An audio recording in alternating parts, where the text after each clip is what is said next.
How's it, everybody? Welcome to the show. Today, we are going to be talking about South Africa obviously reaching the WTC final. And I wanted to give you guys some time to just settle and just to take everything in and think about what just happened. Because for us as South African cricket fans that have been supporting this team for so long, I mean, at least for me, it was an amazing achievement by this group of players and by the new coach, obviously, involved. It's a young team, a fresh team, a new team with some experience sprinkled around it. But they achieved something amazing over the last couple of test matches, even though they faced a hell of a lot of turmoil on the way to reaching this final. There's been a lot of injuries. The coach had to make a couple of changes to some star players that have helped him on this road. He had to give some incredible debuts in this situation as well to players that maybe some of us might not have thought deserve actually a place in the test side, but still those players have been given opportunities and they performed. And it's the way the coach juggled this entire run towards the champions trophy, even with the New Zealand tour that went down a year ago or so. Those are all kind of moments that we can look back on and see how it was managed from a coaching perspective, managed from a director of cricket perspective, and managed from a player perspective. And all of these things have kind of culminated together and ended up being what it has been. And that means that is exactly what it is. South Africa are in the World Test Championship final. So I'm extremely happy and extremely excited about what's to come. I mean, making the final for me as a cricket fan is an achievement on its own. But we're going to get into the details. We're going to get into the situation currently that we are sitting with this team. How do we feel? How we should judge them? Because that I think is something that a lot of fans maybe are not fully comfortable or clear on how they should judge these players or how they should look at these players from a team perspective. Coach Shukri is going to have a massive task on his hands when it comes to selecting a squad for that final. And I know it's happening in June, but there's a hell of a lot of stuff happening in between from a competitive Proteas perspective that he needs to take into consideration as well, because we are going to be playing a hell of a lot of cricket before that championship final happens. He said 20. There's going to be ODIs, a tri series, obviously the Champions Trophy as well is coming up. So those are all things that we're going to have to juggle. Hopefully, he doesn't get more injuries. Hopefully, he has a fully fit squad to pick from for that WTC final. But we're going to start with a match that ended yesterday, and that's where we're going to be talking about the last 4 days and what that has been like and where we sit with the current squad. But before we get going, before we get started, there's a couple of things I'd like you guys to please do. First and foremost, please subscribe to the channel if you're new. Click that notification bell for all future videos as well. Very important that you guys do so. That's obviously something that we are trying to improve, is that subscriber base, because that's obviously at the end of the day, we want to grow this community as far and as wide as possible to all South African cricket fans. I'd also like you guys to please subscribe to Cricket Fanatics Magazine Monthly. Our writers work really hard on trying to get you guys amazing content, exclusive content that you can't find anywhere else. So please subscribe to the magazine, click that notification bell as well. I mean, you'll get email notifications for that, but click the link and you'll get the subscriber button that you need to hit there. Also smash the like button and share these videos, but also comment after we've ended the stream. It's important that you guys do so, because that obviously spreads our content far and wide on the YouTube sphere. So please do that for us as well. So without further ado, let's get straight into today's video. We will be having a guest on the show today that will be joining me and helping me navigate through all of this information. So I'll introduce him after the intro, but I'll see you guys now. See you.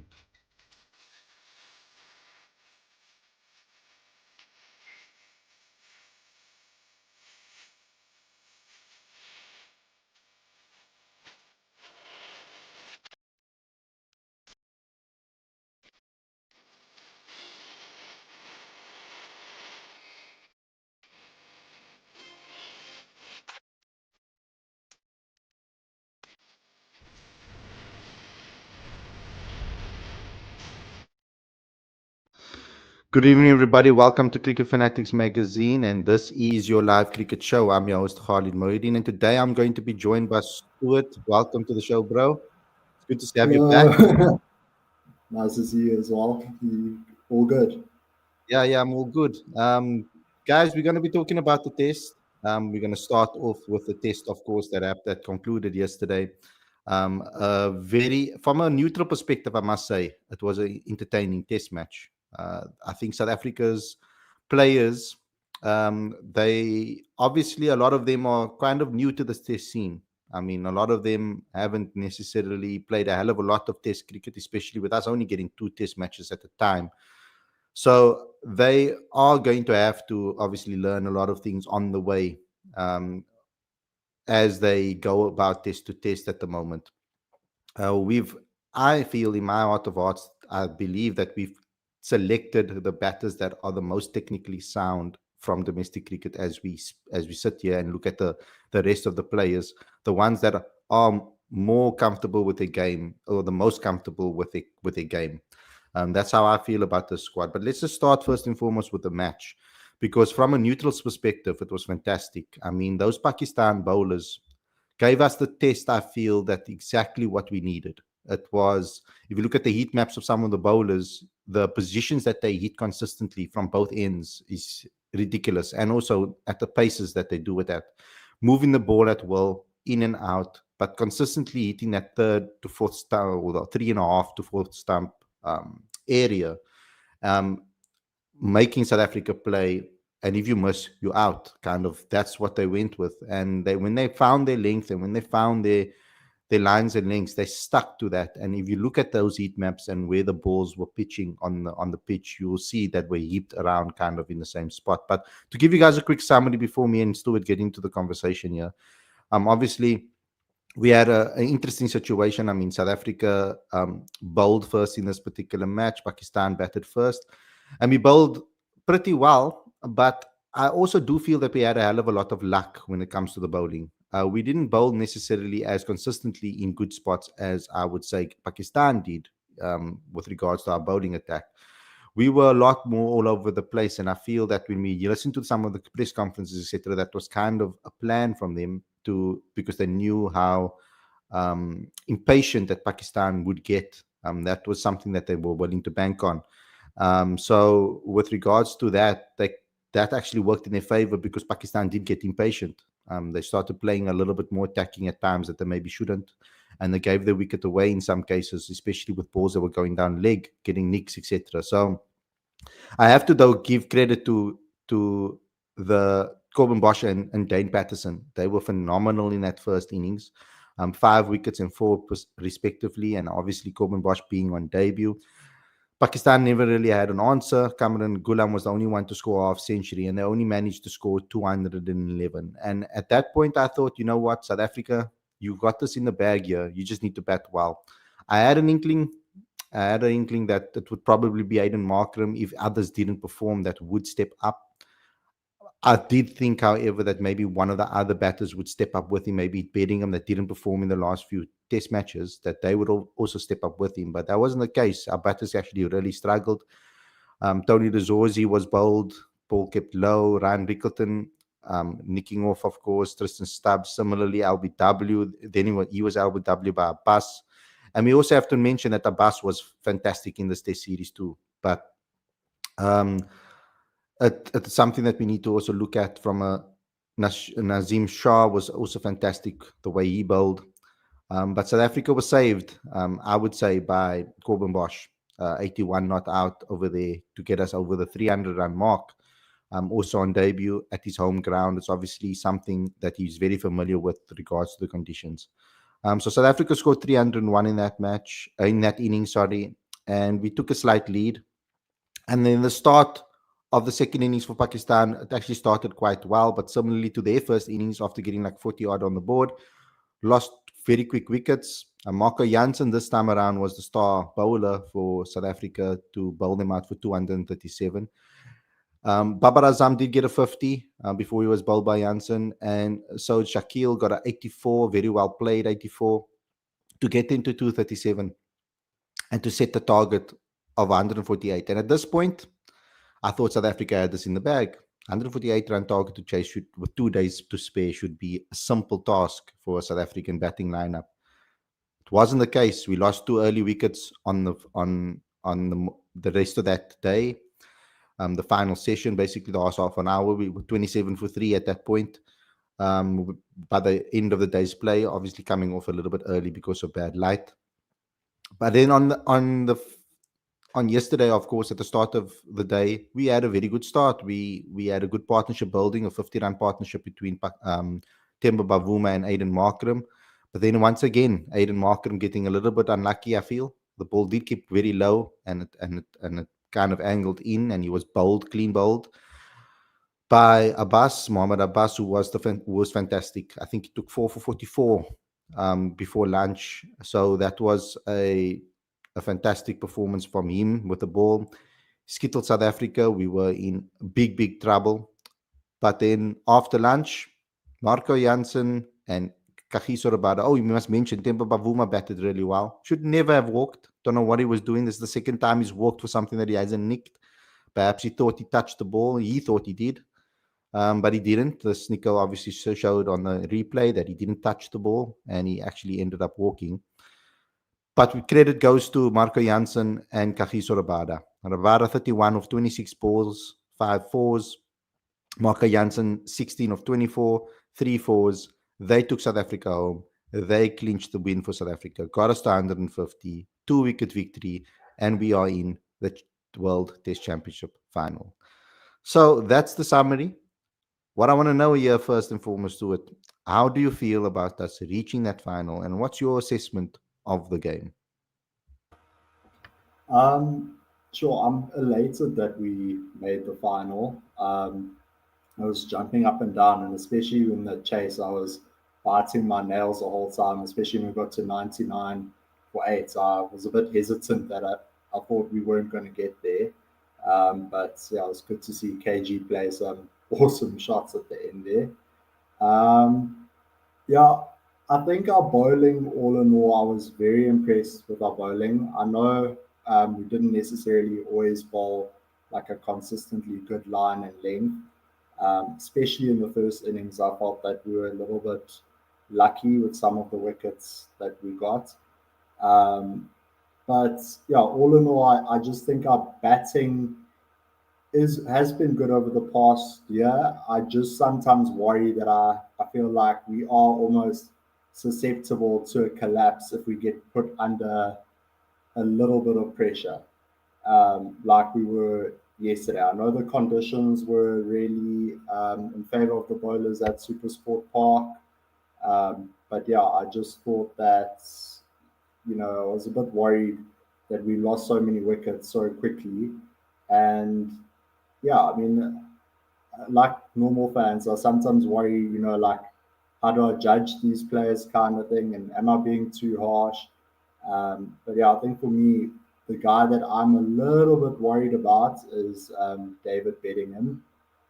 Um, I do feel like if we are giving guys extended runs in the team, he definitely does deserve another chance. But yeah, I just sometimes feel like he's not really in the um, what do you call it? I don't say converting as much as he could, or but yeah, all in all, I really am happy with the performances. I thought Markram batted beautifully. I'm fond of the Aiden Markram fan club, so I was very happy to see that. And yeah, it was awesome to see Corbin Bosch play so well, and Marco Jansen as well. And yeah, Temba, I think he's been the most improved Test batsman over the past 2 years by a country mile. Um, yeah, and I think his captaincy this year has also been phenomenal. I don't think he gets enough praise um, for it. So yeah, all in all, I'm very happy about the success of the team. Yeah. At least we know that the coach isn't naive with the situation. He fully understands where we're at, what level we're at, and what level we can be, and what potential we have. I mean, he did say in the press conference yesterday that we haven't played anywhere close to our potential.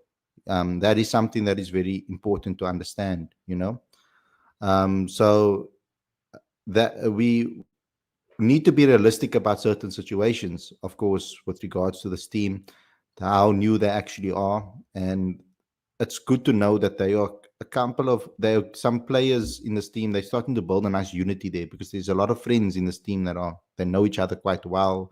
They spend a hell of a lot of time together with their domestic teams, but there's a nice spirit and belief in each other. They look like they're enjoying playing together. That's so important, I feel. It doesn't look like this team is, it looks like a team again. Where I felt in the past, it looked, our squads or teams that we were building looked a little bit disjointed. It didn't necessarily look like this was a unit that everybody was on the same page. Where I feel right now, I think anybody that comes into this mix, they understand what the coach expects of them, and they kind of are playing together as a core group of of 11, or even further than that, 13, 15, you would say, anybody that gets an opportunity. um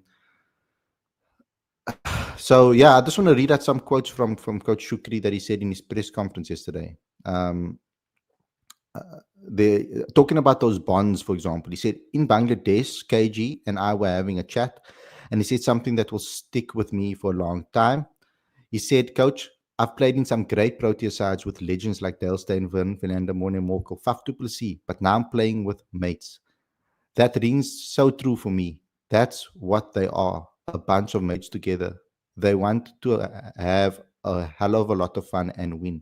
There will be hiccups along the way, but they have each other's backs. There's a strong bond in the change room. It's the biggest thing we've got right now. Everyone pulls in the same direction, and we just get on with things.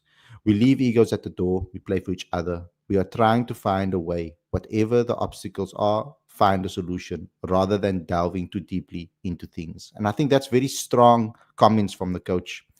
Um, he also mentioned that we are an inexperienced side. He says, yes, the World Test Championship final weighs on you.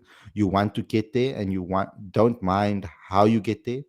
But for the growth, for where we want to take the side, we need to be a lot more clinical, consistent, and more resilient, especially with the bat. So those are very important points that I want to speak about right now, because that is something that we need to talk about.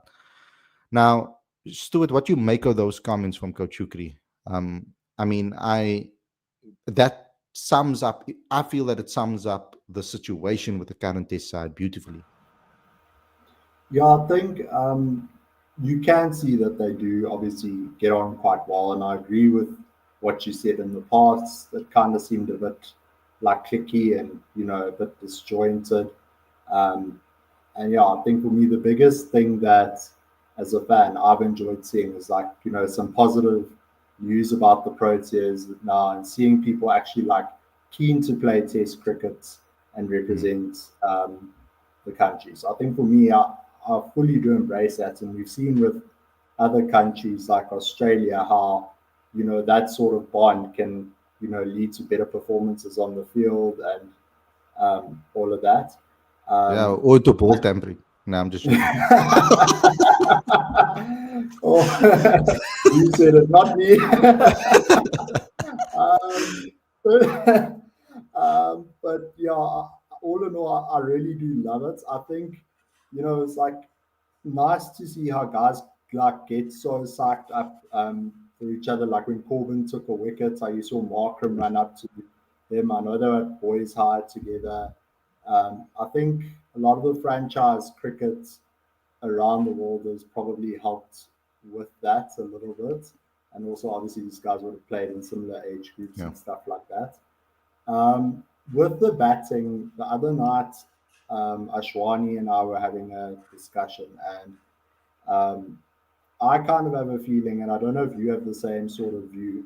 Um, I think the first class matches have increased quite a bit, but I just kind of feel like we're not necessarily playing enough consistent.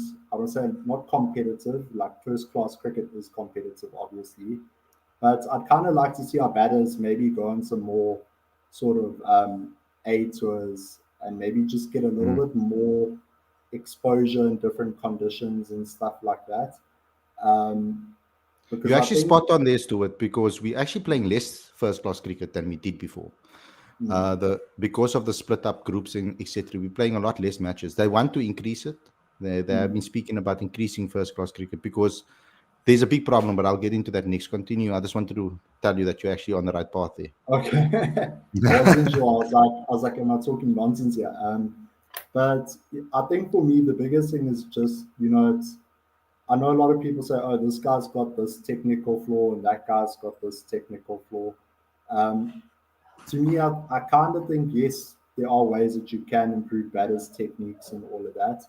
But in a way, they got to figure out ways um, to get through challenging conditions, whether the ball's turning square or reversing or whatever's happening. And I think the only way that that can be done is by exposing guys to more sort of I'll say competitive red ball cricket, and that's why I think one of the things that I really liked what Enoch has done is the amount of A tour games that he's done this year with our Mm. first class cricketers, because there's now guys that I didn't even know of, like Senokwane, who's playing for the Knights, and he's had a very, very good season. Jordan Hammond as well. I want him in the team now, but yeah, I think the more volume we get and the more sort of exposure that the guys get, I think the batting will get better, because I kind of sometimes feel that it's almost a sort of like a not necessarily a technique thing. It's more of a mental concentration or confidence type thing where it gets a bit challenging, and they're sort of like some of the younger guys I think don't really know what to do. Huh. So yeah. The thing is this, and I just want to try and explain this from a. I've been having watched. I mean, I've been watching domestic cricket now, and actually, when I say watching it, I mean actually live games, being at the stadium, watching games, watching teams now for the last 5 years now, religiously every single season. Because obviously we've been covering it, and when you watch a player in person, it's a lot different to watching just going to look at the scorecard. Sometimes a player will score 100 and we'll see the scorecard and you think, wow, okay, this player is incredible. But then when you actually dissect it and look at it, how they score their runs, what conditions, etc. Because in South Africa, it's actually not that easy to bat as people may realize. There's plenty of bowlers that have given a lot of players a hell of a lot of trouble in South African conditions, especially over the last couple of seasons. It's gotten harder and harder to bat here in South Africa. And when it comes to certain players, and like I feel like I'm going to group these players together because I feel that they are still new to the game. I think Tony Dozorzi, Ryan Rickleton, and Tristan Stubbs fall into that category. I think Calverain is starting to get into that stage where he's starting to get a lot more experience with regards to his game, etc., than the others. He obviously played before a lot of them. But I think those three specifically have to be looked at a little bit differently. Particularly Tony, I think there's going to be a lot of criticism probably from Tony that I've seen online already. He's an opener, and opening the batting in South Africa is tough. We can see that with Aiden Markram, who is one of our most experienced batters. He's played against the likes of India. He's played against the likes of. He's played against everybody in India, in Australia. He's played all around the world. He's an experienced test batter that we obviously expect a lot more from. But we can see even him struggling to get through things, etc. I don't want us to forget certain muscle memory things. When we play in South Africa in domestic cricket, we need to look at the numbers a little bit differently. I feel fans in general need to maybe just analyze the numbers a little bit differently. For me, it's not just about averages and it's not just about runs scored and it's not just about hundreds and 50 scored. I feel it's also got to do with conversion rates to show your mental capability to convert locally. I'm not saying domestic cricket in South Africa is at a low level. That's not what I'm saying. But what I am saying is that the gap between domestic cricket and test cricket is massive. And because we don't play the same amount of games as county teams do, and we don't play the same amount of games that the Australian division does, and in India, in the Ranji Trophy, we play a lot less games. We don't get that exposure to red ball cricket as much as we want. And also there's massive interruptions in the season. Players are switching from T20 ODI to 4-day cricket and then back to T20 and then back then to Test cricket, and then back to T20 again before they play 4-day cricket again. So there's a hell of a lot of disruption to their development in the red ball arena. But when it comes to international cricket, the one difference that makes a massive difference, and when I say that's the main reason for me that I think makes the gap huge. Pakistan, for example, have 3 quality seamers that are going to come running at you. So from both ends, you're going to get quality bowlers that are going to be testing your ability from the get-go, from the opening ball that they bowl till the end of their spells. Whether the ball's old, whether the ball's new, whether the ball's reversing or not, they have the ability to do things with the ball at will. If you go England, similar. Australia, similar. Bangladesh have a couple of good bowlers that are coming through their system. Sri Lanka have a good bowling attack that's developing over there as well. They don't face this internationally. So when they play at Centurion, they're not playing against that.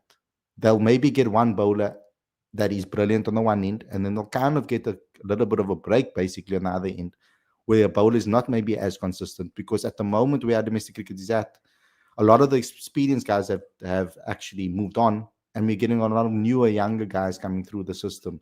So they are themselves trying to find their game domestically, so they're not going to be as consistent. So when the players are scoring 50s, etc., and have an average of 50, we kind of have to look at that, their abilities in isolation as well. Look at how they scored their runs, and then make a call. Tony De Zorzi, when he plays domestic cricket, he dominates. I mean, he scored. We have to, and also when you look at the average, we must remember as well on Crick Info, when you go to the averages and look at their domestic averages, a lot the 3-day games that they started their careers is included in that. So they don't have the averages for just 4-day cricket. And if you isolate it like that and look at it, because it's a lot harder to score massive runs all the time in 3-day cricket. You only have 3 days. That extra day makes a massive difference. And that's the beginning of their careers. A lot of these experienced guys that are playing now would have played 3-day cricket. And that averages is also included. It's like when you look at Temba Bavuma's average internationally, the first half of his international career was very inconsistent. He averages like 32 or 20, or might be like 32 or something like that, or lower than, it might be lower. But his second half is like over 40s, mid 40s. So that beginning stage of his career has dragged down his overall average. So we can't really judge Temba Bavuma on the beginning. We have to look at it from when he started going on an incline basically and improving. So I feel that Tony, for example, Tristan, Ryan, these guys, unfortunately, they're going to have to learn these things on the job, because they're not getting as exposed to red ball cricket as much as we'd like. And I think with the coaching staff currently, with Ashwin Prince in the mix, and with Coach Shukri's knowledge, they will give a hell of a lot of experience and notes to these guys. I'm sure they will improve naturally like that. Any player, I feel, domestically, unless their technique is as sound, I feel, as Tristan Stubbs' technique, I think is really, really high compared to the rest of domestic cricketers. I think he has a holistic game. He plays shots all around the ground, plays a natural attacking shot, attacking aggressive plan, and his defense is pretty good. So unless your technique is 100% solid, no matter who we put into the international side at the moment, they're going to struggle at first. I don't feel that the batters are going to just easily come in and score immediately.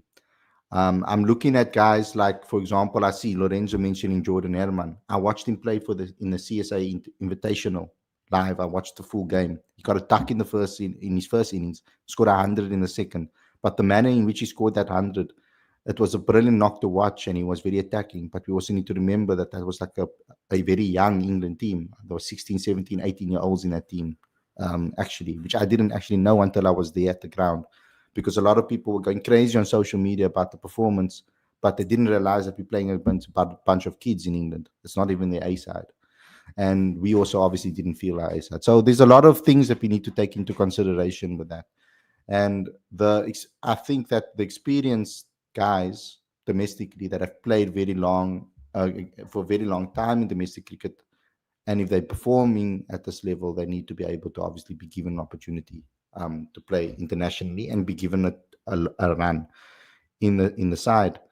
So yeah, I feel I know we got inconsistent with the bat, but I think I'm hoping that it will get better as they play more games, etc. Now we don't play much. The next test series that we get is going to be obviously the test match we're going to get is the final. So we're going to have to wait and see how this team does. Someone like David Bedingham is obviously going to be very um, familiar with the conditions because he plays county cricket and he plays in England. Calvarain has played there recently, so he'll be a lot more aware. Obviously, Aidan Markram has played county cricket, so he's more aware. The test is going to be who we're going to play against. And I think Australia's bowlers, if it's Australia, have very similar bowlers to us, basically. They kind of do the same things. Besides, obviously, a Mitch Stark that will obviously reverse swing the ball in the 20th over, apparently, in non swinging conditions. No, I'm joking. So no, but yeah, they have very similar bowlers to us and those things. So it's going to be an interesting clash, regardless of that. So yeah, any input from you, Stuart? Yeah, um, I don't know if I'm coming across maybe as like too doom and gloom about the batting.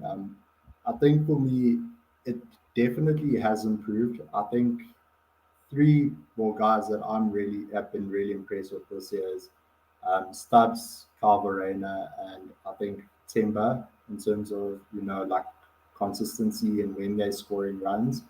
Um, I do understand what you're saying about giving guys like an extended run in the team, and a guy like David Bedingham. I mean, he does have an excellent um, first class record. It wasn't so long ago he got a double hundred in the county championship. So I certainly wouldn't like just bin him now, but I just kind of think that we have to maybe just how can I put it? There has to be maybe a way that we can almost fill that gap between our domestic structure, specifically with our batting and Test cricket, because I think one of the things that does irritate me sometimes as a fan of Test cricket is these two match series because it doesn't give batters a lot of leeway in terms of having an opportunity to rectify bad scores and stuff like that. So I think more exposure, as I said earlier, I think it will help, and I do think guys like Dazorzi have shown their worth in Test cricket. I think well, wasn't so long ago. I think he got 100 in Bangladesh, if I'm not mistaken. So I don't think we should just forget that. Um, I just kind of I think there naturally will be debates about our side and whatever. But I just think as long as guys can sort of justify their thinking, I don't really have an issue with David Bedingham. I just kind of think that he needs to almost just try to get his consistency up a little bit.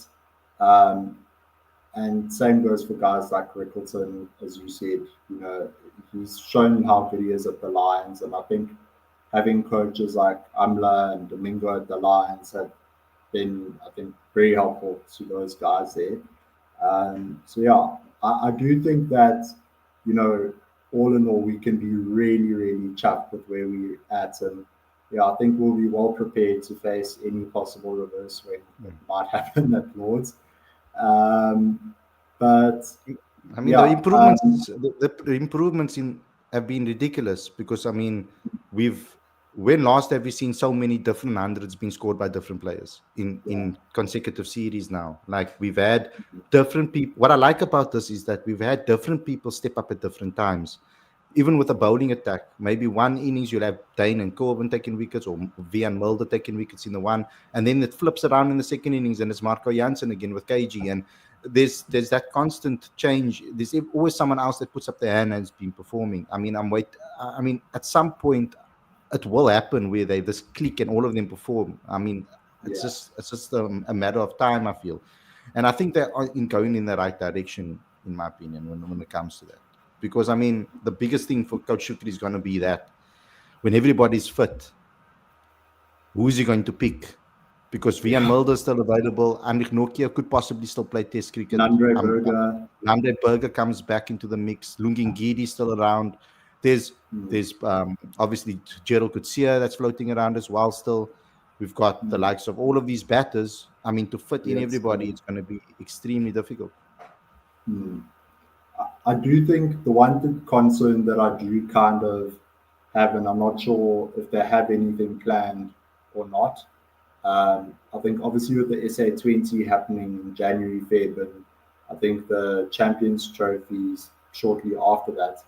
I don't know if we're playing any red ball cricket in between the Pakistan series and the uh, World Test Championship final. So um, I do kind of think that maybe as a fan, I'd like to see maybe, I don't know, like an eight or a game set up or something before the final, just so the guys can be prepared. Because I think it might be a little bit, I would say, unrealistic to be like, oh, go from batting and a road to going and facing a new ball that's swinging at almost 50 degrees kind of thing. So I do think maybe they might need just to get a bit more prepared, maybe some red ball crickets Mm, in between if they could do yeah, it.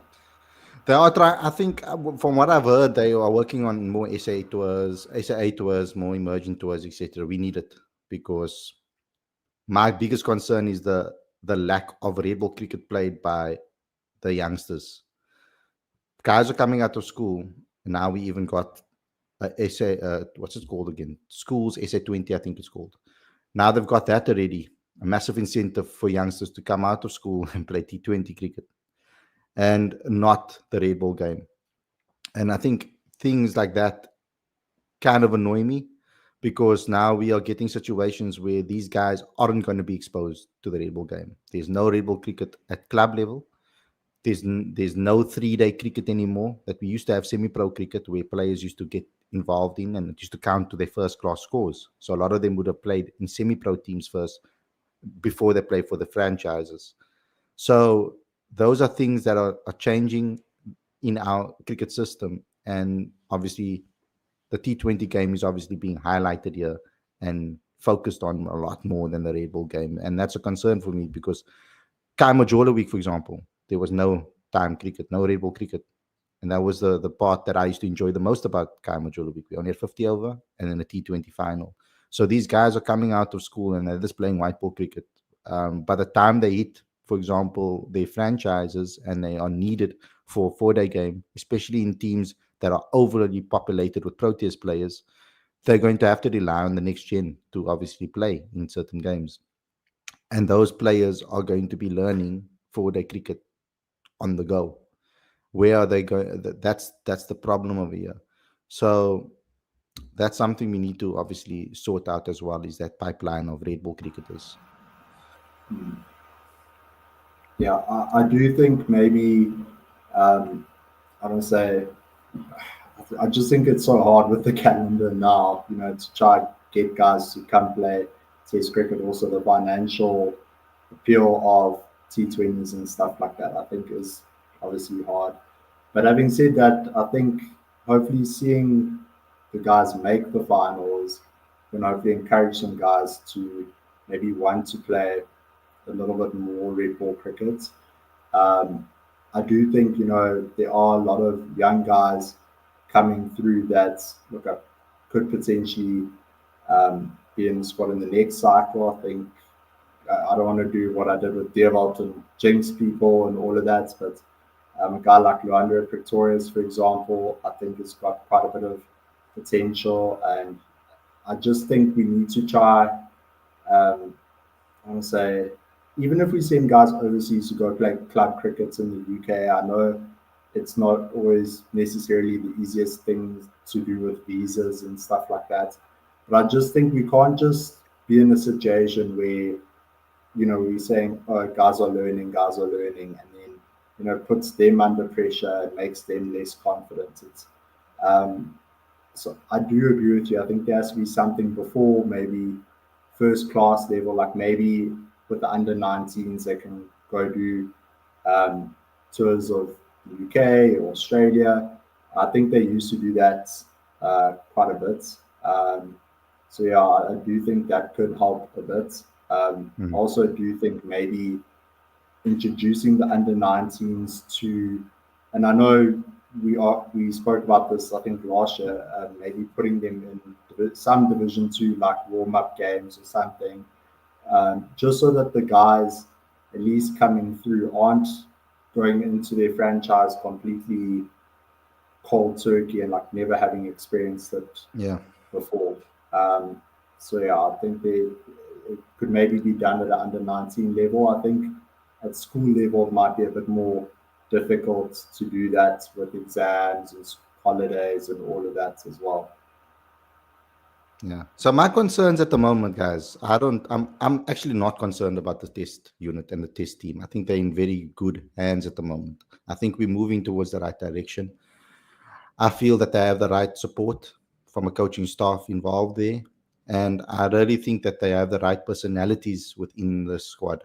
My concerns are more with the white ball team and with the way that's been handled, but I'm not going to get into that because I had a rant the last match, and that's obviously a conversation for another show, Stuart, that we'll probably get into a little bit more of a heated debate about going into the next possible shows. But let me just get your final thoughts before we say bye to the fans. Uh, yeah, look, I would like to congratulate the team. I think everyone in the team at some stages, yeah, even last year, has put their hands up. I think, it's been an immense improvement in terms of the quality of performances that we've seen from um, guys. And I think, Shukri has done an amazing job as a coach. I honestly can't fault him on anything.